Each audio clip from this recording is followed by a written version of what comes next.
I know कि fundamental right का part 1 थोड़ा सा लेंदी हो गया, but comprehensive and holistic manner में इतने सारे इंपॉर्टेंट फैक्ट्स को कवर करने के लिए थोड़ा टाइम तो लगता है। और होपफुली जो भी टिप्स एंड ट्रिक्स मैंने बताया था आपको, उसके बेसिस पे सारे के सारे आर्टिकल आपको याद भी होंगे। डोंट वरी, अभी मैं इसमें रिकॉल रिवाइज करवा के ही आगे बढ़ूंगा। तो ये है फंडामेंटल राइट का पार्ट 2। ये रहा कुछ डिटेल मेरे बारे में, आपको मालूम ही है इसलिए आगे बढ़ जाएंगे। नहीं मालूम पॉज करके आराम से पढ़ सकते हैं। तो इस पर्टिकुलर पार्ट में हम आर्टिकल 23 से लेकर 35 तक करने वाले हैं, बट उससे पहले अपन क्या करेंगे, जो भी पिछले लेक्चर में सारे के सारे आर्टिकल फ्रॉम 12 टू 22 किया है, कहां से कहां तक, फ्रॉम आर्टिकल 12 टू 22, उसको हम रिकॉल और रिवाइज कर लेते हैं अभी का भी। तो आर्टिकल 12 में हमने डिफिनेशन ऑफ स्टेट देखा था, क्या डिफिनेशन ऑफ स्टेट। फिर 13 में देखा doctrine of judicial review. Doctrine of judicial review ध्यान रहे कि डायरेक्टली आपको कहीं भी मेंशन नहीं मिलेगा पूरे कॉन्स्टिट्यूशन में, ये इनडायरेक्टली आर्टिकल 13 में मिल जाएगा। 14 से लेकर 18 की बात करें तो ये राइट टू इक्वालिटी के अंडर में आता है, राइट टू इक्वालिटी, राइट। अब वन बाय वन सबको देखते हैं। 14 क्या बोलता है, राइट टू इक्वालिटी या फिर इक्वल प्रोटेक्शन ऑफ लॉ या फिर रूल ऑफ लॉ। ये सारा कुछ आपको कहाँ पे मिलेगा, ये सारा कुछ आपको मिलेगा आर्टिकल 14 में। आर्टिकल 15 की बात करें तो ये प्रिवेंट करता है आपको डिस्क्रिमिनेट करने पर, किसके बेसिस पे, on the basis of religion, race, caste, sex, place of birth, right. इनके बेसिस पे आप किसी के साथ डिस्क्रिमिनेशन नहीं कर सकते, भेदभाव नहीं कर सकते। आर्टिकल 16 जो है वो प्रोवाइड करता है employment in public offices, right, equal opportunity in employment in public offices. 17 जो है आपको रिस्ट्रिक्ट करता है अनटचेबिलिटी को प्रैक्टिस करने से। 18 आर्टिकल जो है वो टाइटल को अबॉलिश करता है। 19 आर्टिकल, फिर ये हो गया 14 से लेकर 18 तक राइट टू इक्वालिटी। फिर 19 से लेकर 22 तक, कहाँ तक, 19 से लेकर 22 तक क्या है, right to freedom, right to freedom. तो ये है 19 से लेकर 22 तक क्या क्या है देख लेते हैं। 19, 20, फिर 21, फिर 21A, देन 22। इन सब का नाम क्या है। 19 है राइट टू फ्रीडम। इसमें total 6 case law, sorry, total 6 fundamental rights हमने देखे थे। उसको याद करने का 2 तरीका बताया था, एक तो था साम और दूसरा स्टोरी के माध्यम से, साम आरपी, और दूसरा स्टोरी के माध्यम से। साम आरपी क्या बोलता है कि आपके पास right to freedom of speech and expression है, assemble peacefully without arms. Then a का मतलब क्या हुआ, आप असेंबली बना सकते हो, एसोसिएशन बना सकते हो, कोऑपरेटिव सोसाइटीज बना सकते हो, यूनियन बना सकते हो, राइट। एम था मूव कर सकते हो throughout the territory of India. आर है कि आप रिसाइड कर सकते हो, सेटल हो सकते हो किसी भी जगह। और पी का मतलब क्या हुआ कि पी है प्रैक्टिस कर सकते हो कोई भी प्रोफेशन। तो ये टोटल के टोटल 6 जो है राइट सबको मिलते हैं अंडर आर्टिकल 19। 20 की बात करें तो इसमें 3 चीजें हमने देखा था, क्या, नो डबल डिपॉर्टी, मतलब कि आपको एक ही क्राइम के लिए 2 बार सजा नहीं मिल सकती। दूसरा हमने देखा था no ex post facto law.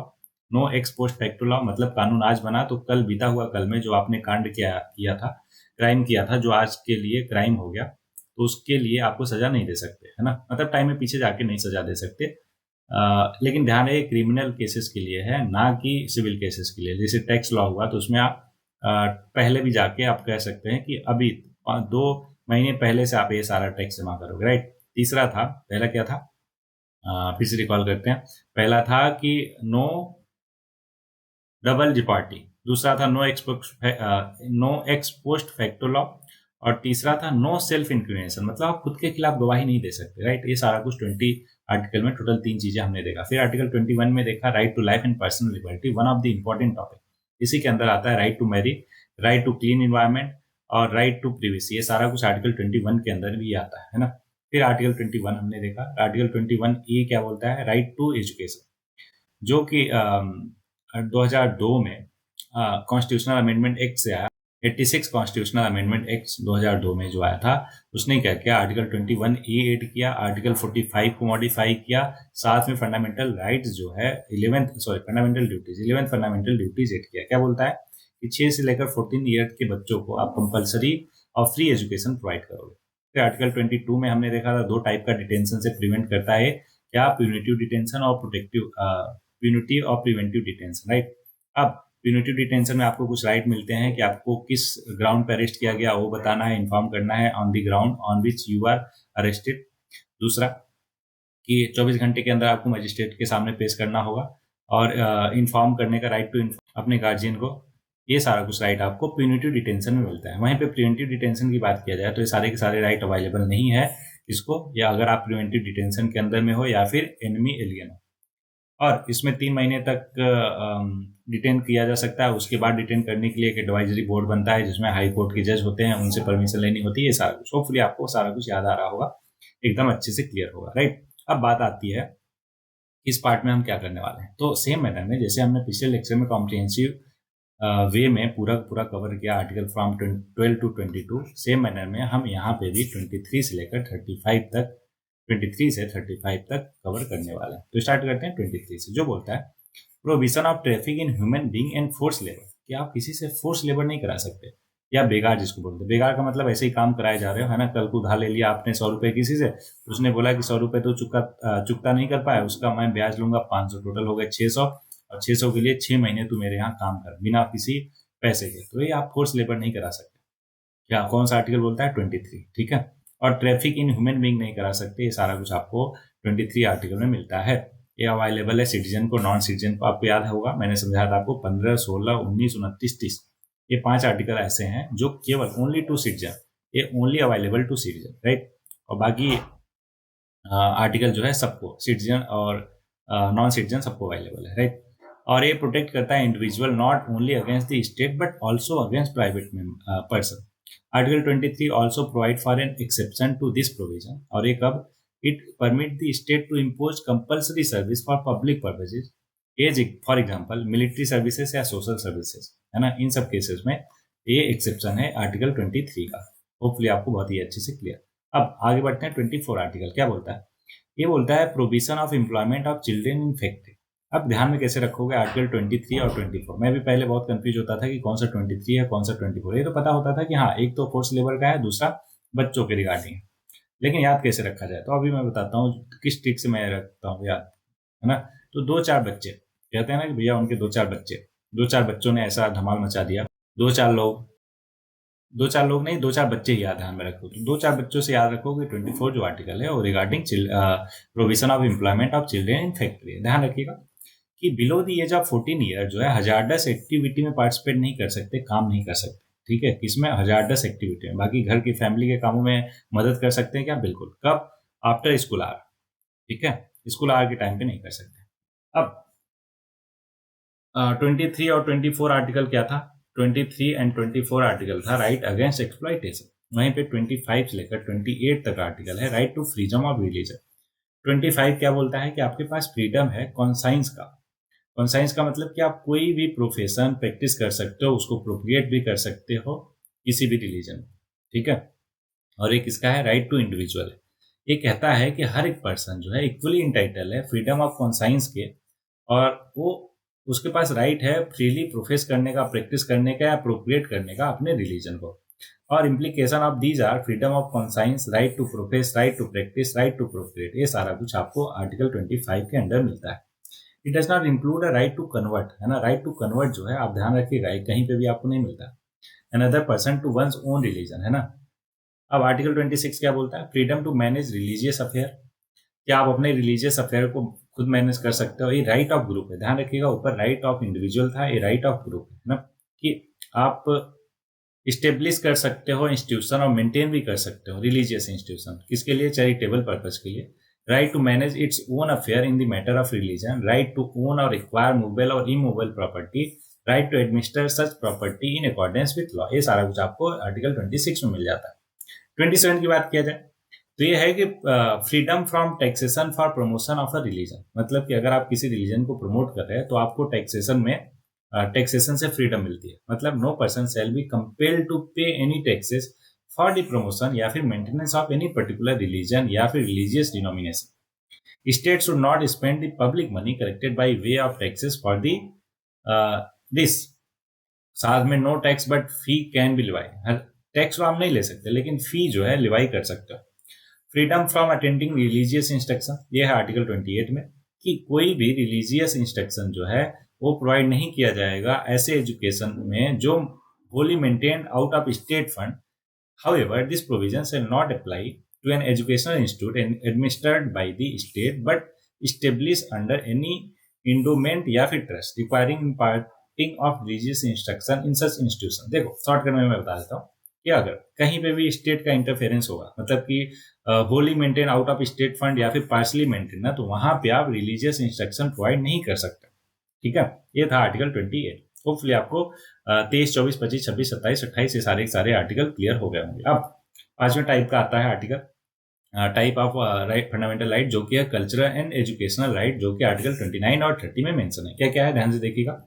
ये बोलता है कि protection of interest of minorities, ये आर्टिकल 29 में मिल जाएगा आपको, कि कोई भी सेक्शन ऑफ द सिटीजन जो है, जो किसी भी पार्ट ऑफ इंडिया में रह रहा है, जिसका डिस्टिंक्ट लैंग्वेज, स्क्रिप्ट या कल्चर हो, shall have the right to conserve the same, जिसको बोलते हैं right to every citizen include minority as well as majority. ध्यान रखिएगा कि अगर आपका डिस्टिंक्ट कल्चर, लैंग्वेज, स्क्रिप्ट, ये सारा कुछ है, चाहे माइनॉरिटी हो चाहे मेजॉरिटी हो, तो उसको कंजर्व करने के पास, कंजर्व करने का आपके पास राइट है एज पर आर्टिकल 29। बोला एकदम अच्छे से क्लियर, गुड। आर्टिकल 30 क्या बोलता है? आर्टिकल 30 ये बोलता है right of minorities to establish and administer educational institute. मतलब ये केवल राइट माइनॉरिटी को है कि अगर आप माइनॉरिटी हो तो आप अपने एडमिनिस्टर और एजुकेशनल इंस्टीट्यूट अपने इस्टेब्लिश कर सकते हो। ठीक है, और टर्म जो माइनॉरिटी है वो कहीं पे भी डिफाइंड नहीं है। साथ में compensation amount fix by state for compulsory acquisition of property of minority education 44th amendment में दिखता है, मिलता है। राइट, आगे बढ़ते हैं। अब हमने देखा आर्टिकल 23 से लेकर 30 तक। राइट, अब 31 आपको पता है रिपील कर दिया, राइट टू प्रॉपर्टी था, लेकिन उसकी जगह बाकी चीजें इंसर्ट किया। वो क्या क्या है, ध्यान से देखो। 21 को वायलेट कर दिया राइट टू प्रॉपर्टी, कब कहाँ से? Constitutional amendment act of 44th amendment 1978 से। और उसने ओमिट किया 19 का क्लॉज 1 सब clause F, right to acquire, held, hold और डिस्पोज ऑफ प्रॉपर्टी, हमने ऑलरेडी देख लिया है ना। और इसको एक ऑर्डिनरी लीगल राइट बना दिया, कहाँ पे? आर्टिकल 300A में। ध्यान रखिएगा कि अभी राइट टू प्रॉपर्टी इंडिया में क्या है, एक लीगल राइट है, जो आर्टिकल 300A में आपको देखने को मिलता है।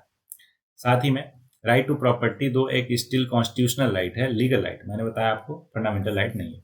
अब एक्सेप्शन टू फंडामेंटल राइट, ध्यान रखिएगा, एक्सेप्शन टू फंडामेंटल राइट ये सारे के सारे आर्टिकल में ABC क्या बोलता है? ए क्या बोलता है? Agriculture, reform, industry, commerce, state can acquire personal land. चलो शॉर्टकट में मैं बता देता हूँ। देखो, ये सारे के सारे एग्रीकल्चर, रिफॉर्म, इंडस्ट्री, कॉमर्स, ये सारे के सारे फंडामेंटल राइट को वायलेट कर सकते हैं। क्या करने के लिए? DPSP के इंप्लीमेंट करने के लिए। देखो 31B में और अच्छे से क्लियर करता है कि फर्स्ट अमेंडमेंट एक्ट 1951 में जब हुआ था, उसने 9 शेड्यूल क्रिएट किया था, जो प्रोटेक्ट करता है चैलेंज करने से on the basis of violation of या फिर breach of fundamental right. ER Coelho case of 2007 का रूल आउट करता है ब्लैंक इम्यूनिटी।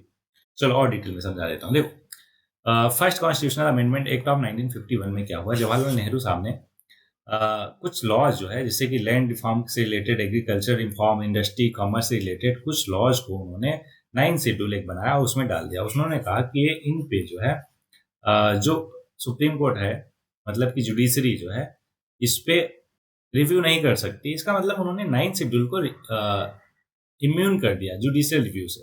ठीक है, उसके अंदर क्या देखने को मिलेगा आपको? एग्रीकल्चर, रिफॉर्म, इंडस्ट्रियल, कॉमर्स, ये सारा कुछ। अब क्या हुआ? 2007 में IR कोहेलो केस हुआ, जिसमें ये कहा गया कि 1973 के बाद जितनी भी चीजें रखी गई हैं किसमें? 9 शेड्यूल में, वो सारा कुछ जुडिशियल रिव्यू के अंडर में आता है। लेकिन उससे पहले जितने भी लॉज हैं 9 शेड्यूल में, वो सारा कुछ जुडिशियल रिव्यू के अंडर में नहीं आता। होपफुली बहुत ही बेहतरीन ढंग से आपको अच्छे से क्लियर हुआ। साथ में आर्टिकल 31C ये बोलता है कि DPSP के 39B और C, अभी क्या होता है डोंट वरी, डिटेल में समझाऊंगा। इसको इम्प्लीमेंट करने के लिए अगर कोई कानून फंडामेंटल राइट को ब्रीच करता है तो उसको हम नल एंड वाइड घोषित नहीं कर सकते। बोला एकदम अच्छे से क्लियर हुआ क्या? Very good. अब कॉन्स्टिट्यूशनल लिमिटेज आ जाता है article 32, one of the important topic, ध्यान में रखना है। ये क्या है? राइट टू कॉन्स्टिट्यूशनल लिमिटेज कहाँ पे? आर्टिकल 32 में है, जो कि बेसिक फीचर ऑफ कॉन्स्टिट्यूशन का पार्ट है। पार्लियामेंट जो है किसी भी कोर्ट को एम्पावर कर सकती है इशू डायरेक्शन ऑर्डर या फिर writ. President can suspend the right to move any court for fundamental rights का इमरजेंसी के दौरान में। ठीक है, ये आर्टिकल 359 में मेंशन है। आर्टिकल 32 जो है यूज किया जाता है only enforce of fundamental right, केवल फंडामेंटल राइट को इन्फोर्स करने के लिए। ध्यान रखिएगा, हाई कोर्ट, सुप्रीम कोर्ट और हाई कोर्ट दोनों के दोनों रिट्स को इशू कर सकते हैं, लेकिन जो हाई कोर्ट का रिट्स इशू करने का जुरिडिक्शन है ना वो वाइडर है as compared to supreme court. क्यों? क्योंकि सुप्रीम कोर्ट केवल फंडामेंटल राइट्स अगर वायलेट होता है तो उसके लिए रिट्स इशू कर सकता है, लेकिन हाई कोर्ट जो है फंडामेंटल राइट के साथ साथ लीगल राइट का भी वायलेशन अगर होता है तो रिट्स इशू कर सकता है। होपफुली आपको एकदम अच्छे से clear. Role of supreme court and high court regarding constitutional limitations क्या क्या है, ये सारा कुछ यहाँ पे देखने को मिल जाएगा। Supreme court can issue writs for fundamental right under article 32, लेकिन ये fundamental rights as well as other rights के लिए भी इशू कर सकता है। नैरो रिट्स जुरिडिक्शन है, लेकिन इसका वाइडर जुरिडिक्शन है। Supreme court can issue writs again body through out, वहीं पे writ against body only confined to that. ये सारा कुछ आपको हाई कोर्ट सुप्रीम कोर्ट में डिफरेंसेस मिल जाएगा रिगार्डिंग रिट्स। और एक दो पॉइंट है, तीसरा पॉइंट फिर से समझिए कि सुप्रीम कोर्ट जो है रिट इशू कर सकता है थ्रू आउट दी कंट्री, लेकिन वहीं पे अगर हाई कोर्ट की बात करें तो ऑब्वियस है जहां तक उसका जुरिडिक्शन है मतलब अपने स्टेट तक कर सकता है। आर्टिकल 32 जो है वो फंडामेंटल राइट है, इसलिए सुप्रीम कोर्ट जो है रिफ्यूज नहीं कर सकता रिट जुरिडिक्शन को एक्सरसाइज करने से। लेकिन वहीं पर आर्टिकल 226 में हाई कोर्ट के लिए रिट्स इशू करने के लिए प्रोविजन है जो कि एक फंडामेंटल राइट्स नहीं है, इसलिए हाई कोर्ट जो है रिफ्यूज कर सकता है इसको यूज करने से। बोलो एकदम क्लियर, वेरी गुड। अब जो रिट्स है वो टोटल 5 है और उनका मीनिंग क्या है, किसके अगेंस्ट में है, सारा कुछ मैंने टेबल के फॉर्म में आपके सामने प्रेजेंट कर दिया है। होपफुली आपको एकदम इससे बहुत ही सहूलियत होगा याद करने में। देखो 5 है टोटल रिट्स। क्या क्या? हैबियस कॉर्पस, इसका मतलब होता है कि टू हैव द बॉडी, है ना। अगर आपने किसी ऐसे इंडिविजुअल को डिटेन किया है कि जो ऊपर की कोर्ट है वो बोलती है कि नहीं नहीं कहाँ पे बॉडी है ना, कहाँ पे वो पर्सन है उसको हमारे सामने प्रेजेंट करो। आपने अगर किसी को इलीगली डिटेन किया है तो इस केस में हैबियस कॉर्पस यूज करते हैं। मैंडेमस की बात किया जाए तो लिटरली मनी होता है इसका, हम कमांड करते हैं तुम्हें अपना ड्यूटी परफॉर्म करने के लिए। प्रोविजन का मतलब होता है इट मीन्स टू प्रॉफिट, है ना। ये फॉरबिड कर देता है, रोक देता है आपको कि अभी रुक जाओ, कोई भी जो प्रोसीडिंग चल रही है उसको रोक देता है। और सर्टियोरी का मतलब हुआ कि टू बी सर्टिफाइड या फिर to be inform. Quo warranto का मतलब है कि क्या आपकी अथॉरिटी क्या है, व्हाट इज योर अथॉरिटी। अब एक किसके अकेस में सारा कुछ देख लेते हैं। वो वारंट इशू किया जाता है by the court to inquire into the legality of the claim of the person. आपको क्या करना है, 2 बार ये सारी चीजें पढ़ना है। कुछ ऐसा स्पेसिफिक चीज नहीं है जो मैं आपको समझाऊं, सारा कुछ मैंने इंपॉर्टेंट जो था बता ही दिया, लेकिन बाकी चीजें आपको 2 बार पढ़ना है, एकदम क्लियर हो जाएगा क्योंकि बहुत सारी आसान चीजें। अब ये क्या है, कैन बी इशू अगेंस्ट, किसके अगेंस्ट में इशू कर सकते हैं वो है, और can not be issue against ये भी है। तो ये पूरा का पूरा टेबल आपको 2 बार अच्छे से पढ़ना है, ऊपर से लेकर नीचे तक हर एक चीज क्लियर हो जाएगा। इसमें ऐसा कुछ नहीं है जो मैं आपको एक्सप्लेन करूं, बेसिक चीजें हैं इसलिए आप वो भी पढ़ सकते हो। इसलिए आगे बढ़ जाते हैं। अब 33, 34, 35 इंटरेस्टिंग चीजें हैं, बहुत ही आसान है। इसको भी ये रिलेटेड है arm forces and fundamental rights के लिए। आर्टिकल 33 क्या बोलता है देखिए, पार्लियामेंट कैन रिस्ट्रिक्ट या abrogate by law fundamental rights in the application to, किसका, member of arm forces, paramilitary forces, police forces और इंटेलिजेंट एजेंसी, उन सबके फंडामेंटल राइट्स को जो पार्लियामेंट है रिस्ट्रिक्ट या एब्रोगेट कर सकती है। साथ में forces charge with the maintenance of the public order, a parliamentary law enacted under article 33 can also exclude the court martial या फिर tribunal establish under the military law from the writ jurisdiction of supreme court and high court so far as the influence of the fundamental rights are concern. 34 की बात किया जाए तो martial law अगर किसी area में लगा हुआ है तो फंडामेंटल राइट को रिस्ट्रिक्ट किया जा सकता है। और सुप्रीम कोर्ट ने यह बताया कि declaration of martial law does not ipso facto result in suspension of writ of habeas corpus. कहने का मतलब कि भले ही किसी एरिया में मार्शल लॉ लगा हो, लेकिन जो हैबियस कॉर्पस का रिट्स है ना उसको हम सस्पेंड नहीं कर सकते, बाकी चीजें कर सकते हैं। 35 क्या बोलता है, 35 lays down that the power to make laws to give effect to certain specific fundamental right केवल और केवल पार्लियामेंट के पास है, ना कि स्टेट लेजिस्लेचर के पास। बोला एकदम क्लियर कि फंडामेंटल राइट्स में जो भी स्पेसिफिक फंडामेंटल राइट्स है वो केवल और केवल पार्लियामेंट बना सकती है, ना कि स्टेट लेजिस्लेचर। ये हुआ सारा कुछ आपके सामने। अब कुछ और राइट्स है, अच्छा कुछ और राइट्स करने से पहले, हाँ खत्म ही है तो एक काम करते हैं, थोड़ा सा रिकैप कर लेते हैं, रिवाइज कर लेते हैं फटाक से। 23 से लेकर हमने कहाँ तक देखा, 35 तक। तो 23 क्या है, 23 था याद कीजिए, 23 से 24 तक था राइट अगेंस्ट एक्सप्लॉइटेशन। 23 ये बोलता है कि आप फोर्स लेबर किसी से बेगार नहीं करा सकते, है ना। Right traffic in human being और फोर्स लेबर ये सारा कुछ नहीं करा सकते।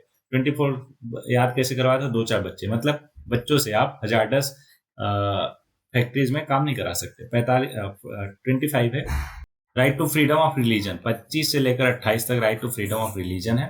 25 बोलता है कि कोई भी रिलीजन आप प्रैक्टिस कर सकते हो। 26 बोलता है प्रैक्टिस के साथ साथ आप रिलीजियस इंस्टीट्यूशन को मैनेज कर सकते हो।